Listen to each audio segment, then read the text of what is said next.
الحمدللہ والصلاة والسلام علی رسول اللہ اما بعد۔ کیا آپ نے اللہ کے رسول صلی اللہ علیہ وسلم کے صحابی صہیب رومی رضی اللہ عنہ کے بارے میں سنا ہے؟ جانتے ہیں کہ صہیب ابن سنان رومی رضی اللہ عنہ کون تھے؟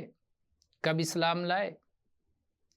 نبی کریم صلی اللہ علیہ وسلم جب مکہ میں دار ارقم میں رہ کر کے اپنے صحابہ کو تعلیم دیا کرتے تھے، اسی وقت عمار ابن یاسر رضی اللہ عنہ اور صہیب رضی اللہ عنہ اسلام لائے۔ یہ مکہ کے ان کمزور مسلمانوں میں سے تھے کہ جنہیں اللہ کی راہ میں کافی تکلیفیں برداشت کرنی پڑیں، بڑی سزائیں دی جاتی تھیں۔ پھر انہوں نے مدینہ کی جانب اللہ کے نبی صلی اللہ علیہ وسلم کی اجازت سے ہجرت فرمائی۔ جب یہ مدینہ ہجرت کر کے جانے لگے تو مکہ کے کچھ مشرکوں نے ان کا پیچھا کیا۔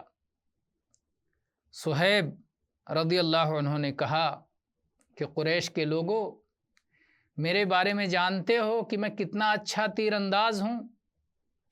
میرے پاس میری ترکش میں جتنے تیر ہیں، جب تک وہ ختم نہیں ہو جائیں گے تم میں سے کوئی میرے قریب نہیں آ پائے گا، اور پھر جب تیر ختم ہو جائیں گے میں تو تلوار چلاؤں گا اور کوئی میرے قریب نہیں آ سکے گا۔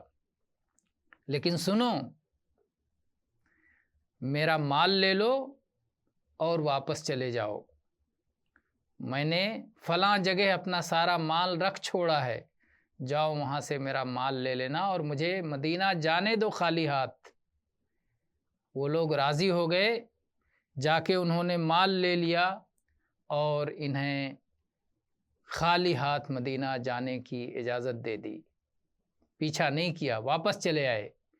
جب یہ نبی کریم صلی اللہ علیہ وسلم کی خدمت پہ پہنچے تو اللہ کے نبی صلی اللہ علیہ وسلم فرمایا، ربح البیع ابا یحییٰ۔ ابو یحییٰ جو صہیب رضی اللہ عنہ کی کنیت تھی، اللہ کے نبی نے کہا سودا کامیاب رہا، نفع کا سودا رہا۔ اللہ تعالیٰ نے اسی موقع پر قرآن پاک میں یہ آیت نازل فرمائی، وَمِنَ النَّاسِ مَن يَشْرِي نَفْسَهُ ابْتِغَاءَ مَرْضَاتِ اللَّهِ۔ کچھ لوگ اللہ کی رضا کے لیے اپنے آپ کو اللہ کے حوالے کر دیتے ہیں، سب کچھ اللہ کی راہ میں قربان کر دیتے ہیں۔ ان کا مقام یہ تھا کہ عمر رضی اللہ عنہ پر جب قاتلانہ حملہ ہوا اور آپ اپنی وفات کے قریب ہوئے، شہادت ہونے والی تھی، تو عمر رضی اللہ عنہ نے یہ وصیت کی کہ میری صلاۃ جنازہ صہیب رومی رضی اللہ عنہ پڑھائیں گے اور مسجد میں یہی امامت کریں گے جب تک کہ مسلمان میرے بعد اپنا کوئی خلیفہ متعین نہیں کر لیتے۔ صہیب رضی اللہ عنہ نے 70 سال پورا کرنے کے بعد سن 38 ہجری میں وفات پائی، رضی اللہ عنہ وارضاہ۔